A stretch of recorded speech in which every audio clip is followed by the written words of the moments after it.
Been sitting here trying to think of something original to say, something fun to say.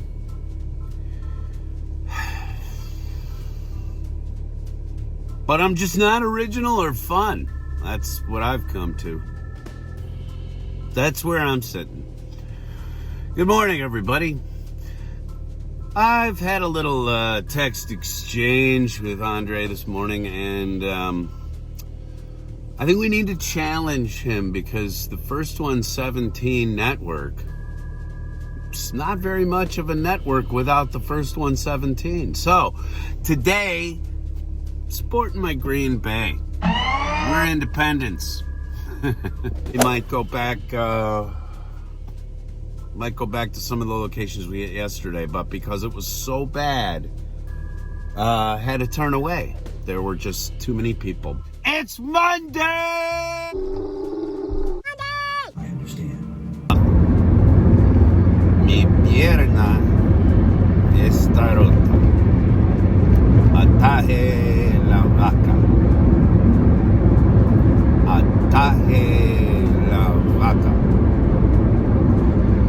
Mi hacha es verde. Mi hacha es verde. Mi pierna está rota. Just doing some language lessons. I got a discount Spanish, learning Spanish, so I'm learning some Spanish phrases. I just miss video content from some creators who are currently on hiatus. I give Andre some shit every day via text because I want him to come back and do some filming. He's got a lot going on in his life. He's scrabbling like a squirrel every day to cover his nut. And there are some folks that are taking a break and sort of retooling things. They're working on getting a different approach together. And believe me, I understand that. Some of the content that I am finally producing now is stuff that's been sitting in my head for well over 8 months. Some of it well over a year. If you've been watching this channel for a while, you know that I definitely I've had some stuff on the burner, you know. All right, we're back into regular traffic. I was on the highway, but now we're back into regular traffic, so I'm gonna kill the phone. Okay, so we have arrived. Let's go be creepy in Target. And walking in, I'm gonna just try to be subtle, but like there's a fucking hot ass truck in this parking lot. Let me show you this. Look at that. Come on.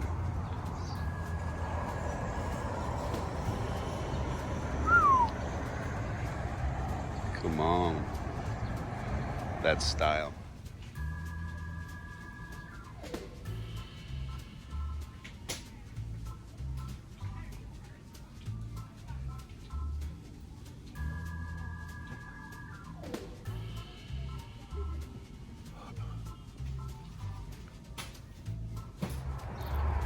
So seriously, nothing in the Target, but I kind of went in there as a price check, if you will, and it was cool to stop and see that old Chevy truck. So, you know, I'll take it. Wow, my tire looks low as. I'll stop and get some air.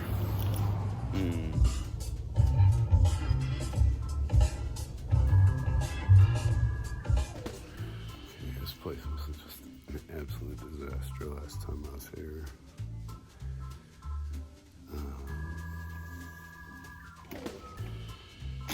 Let's see what they got.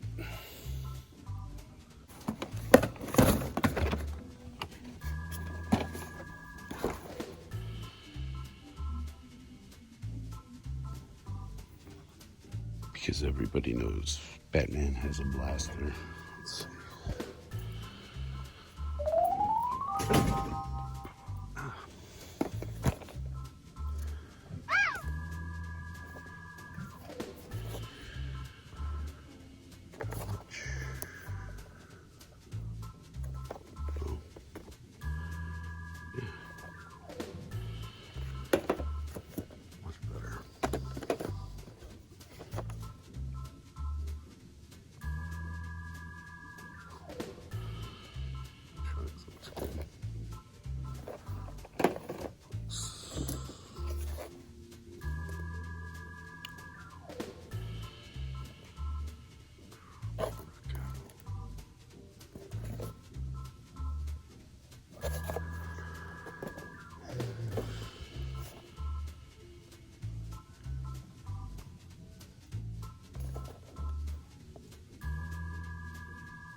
Last time I was here, they had a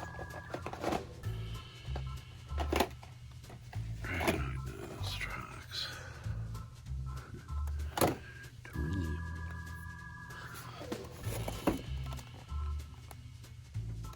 Also Dragonoid. Tortunium. Tortoise.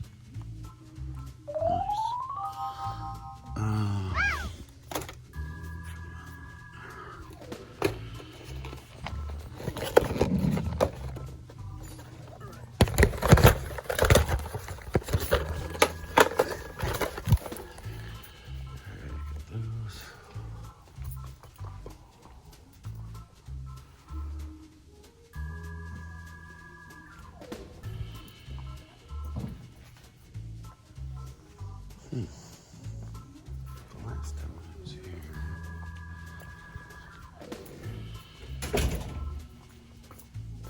there were a couple of medals, but I guess not.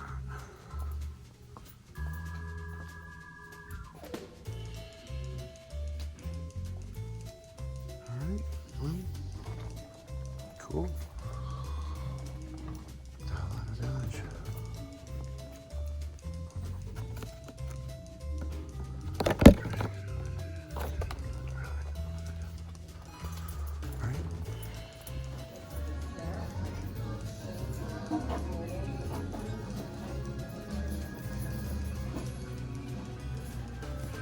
Okay, what I want to ask is, does that say I love kitties? That's what it says, right? It doesn't say I love cougars. It doesn't say I love...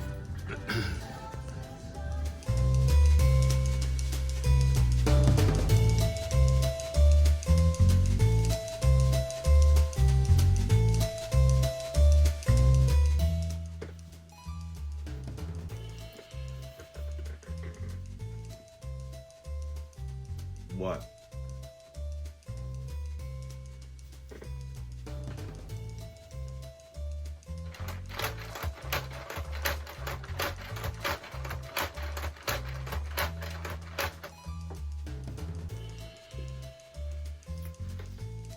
You better watch yourself, Lucy, or I'm gonna feed you to that. How you doing, everybody?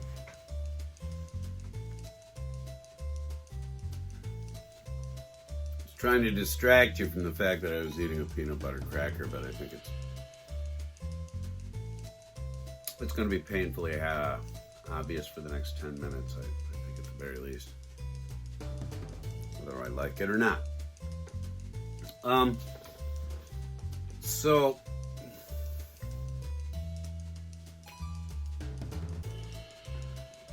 yeah. brought home the Hitchhiker, and I'll do a feature on it later. But what I did want to talk about really quickly here and kind of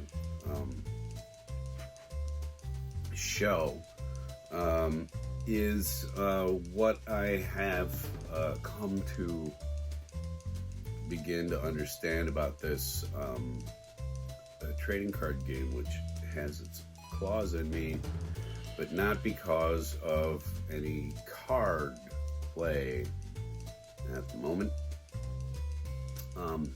I speak, of course, of the elusive and illustrious Bakugan.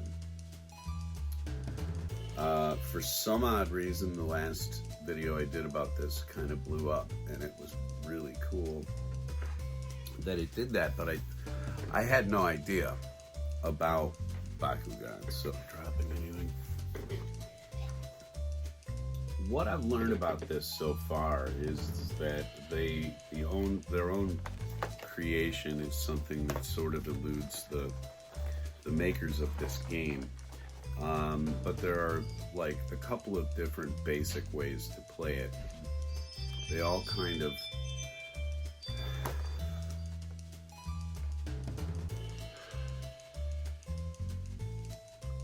I'm gonna rip that out of the wall.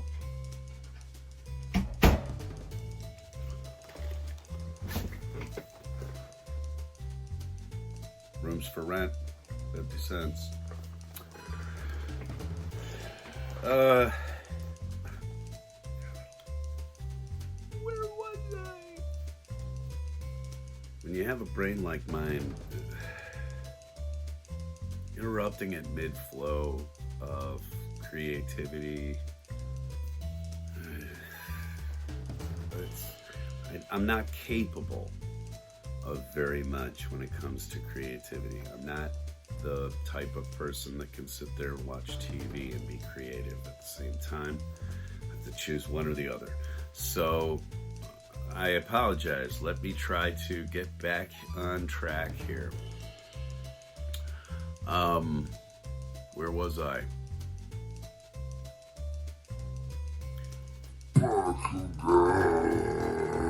It's a trading card game, but at this moment I have not seen any hide nor hair of any sort of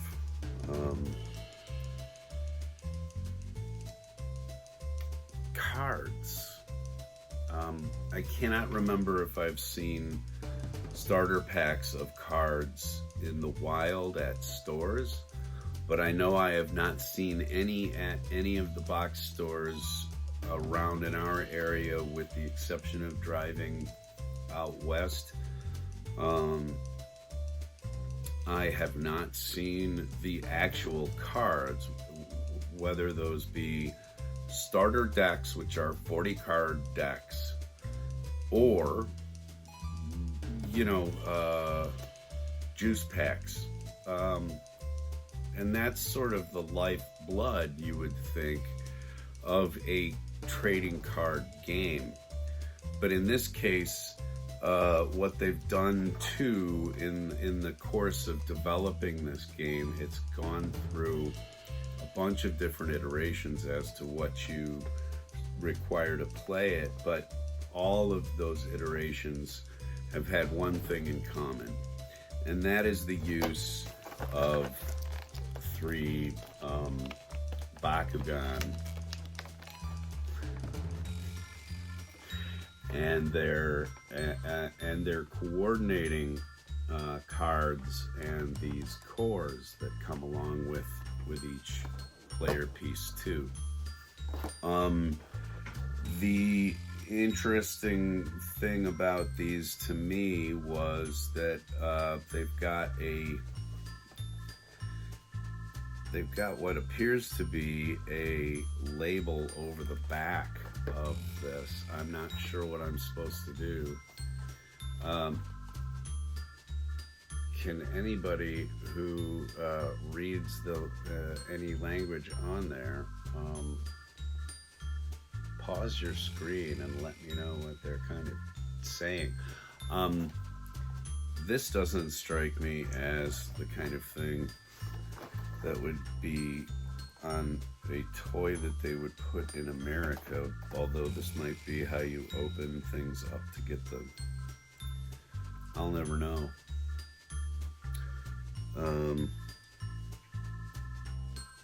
But anyway, as we've gone along and you're waiting for me and watching to see how I assimilate with this,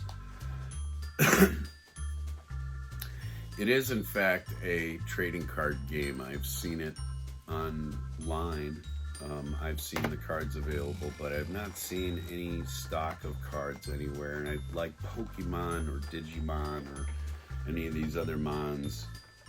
I have not seen refresher packs or juice packs, blaster packs, whatever they're going to call, the new incoming wave of cards and characters that they're trying to sell you.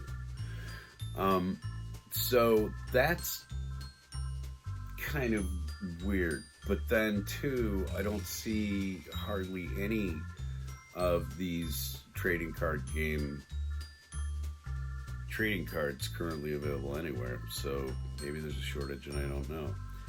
And in this game, instead of having to use all the cards, which is what they call their pro version, you can also play a very physical version of the game with the game pieces, which is that you spread the hexagons out.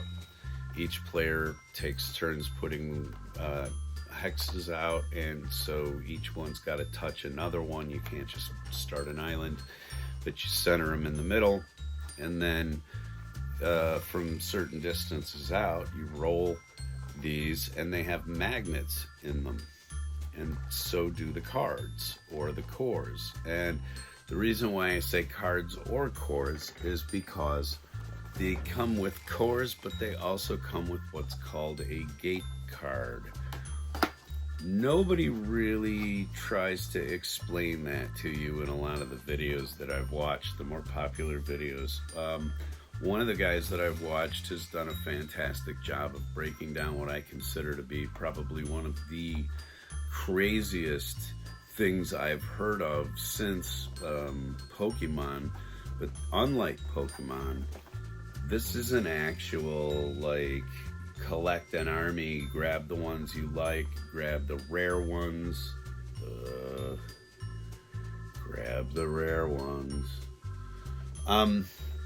I'm not really interested in that, but I am interested in building a team of 3. So I just went and got these. They're low level, they're bitch monsters.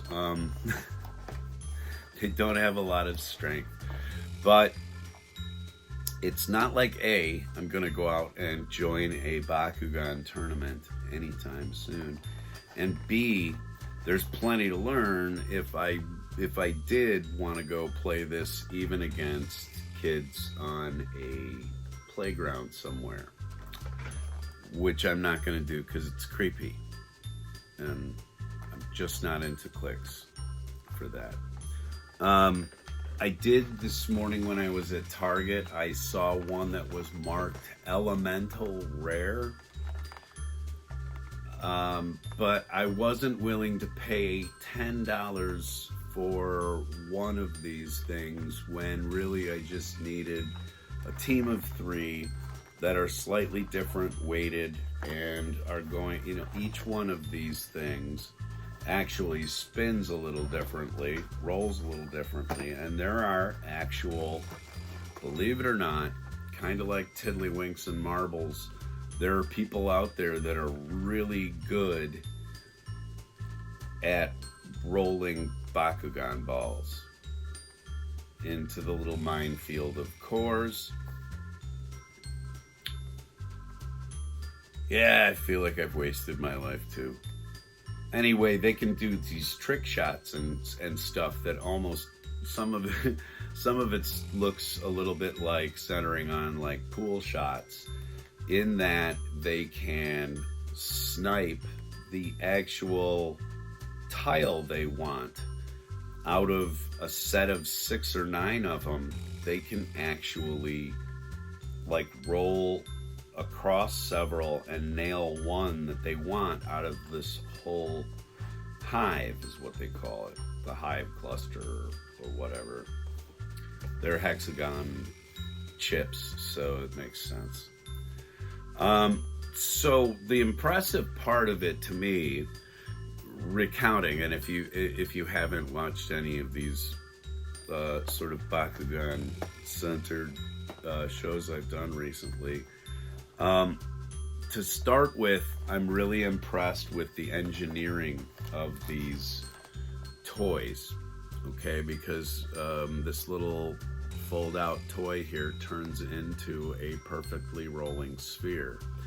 To get that weighted correctly with the amount of springs that you want, to do the right amount of flipping that you want, to have the magnet in the right place, there's a lot of stuff going on in here. And the difference in weight, the difference in magnet placement that does occur through different types and sizes of Bakugan ball change the way that you can play with them in terms of on a field. So you've got a field in front of you, you're rolling these pieces, you're picking off chips that are magnetic. If you can roll your creature across it the right way, it flips around with the magnet chip up and it gives you pluses to your attacks, which are on your base creature card. Are you following any of this? Have you moved?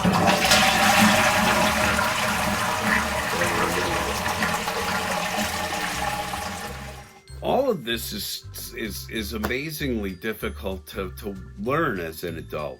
I never really learned to do any of these kinds of card games or Pokemon or Tiddlywinks or marbles. Bring back marbles. Why don't we do that? But this is like marbles meet Max, okay?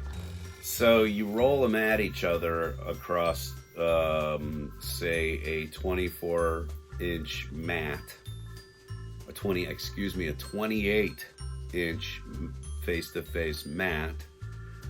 You roll these things into the center. You can use them to knock each other out, kind of like bocce ball on your, beginning roll. Certain creatures have more of a tendency to get a re-roll if you have a crap roll, and they'll just give you the ball back and you can roll again.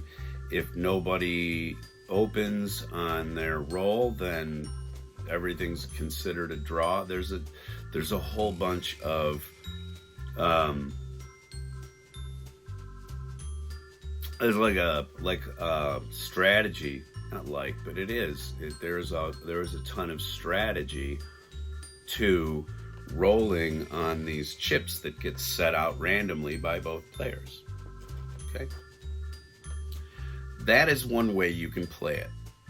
Is just the physical way of rolling, and that is the part that I have stumbled on a few videos where they talk about actual technique and what it's going to take, no BS, to actually get any good at this. So the next step for this segment, okay, is for me to break out my team here and build a rolling surface, which should be easy enough to do. It's just gaming mats, rubberized mats. And the reason why you want to practice on that surface is because that's what the game is played on, and it'll probably keep your stuff a little nicer if there's some sort of shock impact, because you are talking about, again, some pretty delicate engineering. This stuff, it takes a magnet shift inside of it for it to pop out by itself. That, or it takes a really good jarring crack, which is what I kind of thought was the first thing. And so I have been throwing it into my hand to get it to release and open up. But it turns out that I only had one of several parts of how to play this game. So now I have 3. That's all I need. And I got them at Ross. Where's your sticker? I got them at Ross for $4.99. So like I said, these are kind of the bargain basement. This is the get started kind of Bakugan ball that you're going to be using to learn all these different methods of rolling. We'll see how far I get with that. It should be entertaining. Come on. You know you want to see an old man who has no idea what he's doing try to do this. That is why you tune in. It would be that or riding the bicycle off the garage for clicks and views, and I'm not going to do that. There's already a kid in Portugal that's done it better. Anyway, Bakugan, people. Bakugan is in the house. I hear my wife yelling for me, so I'm going to go. But thanks for coming out here to the Monkeyshine Lab. And if you like what you see, please like, share, subscribe, whatever it was, wherever I put it. Gort here would appreciate that. Anyway, take care, everybody. Gotta go. Bye.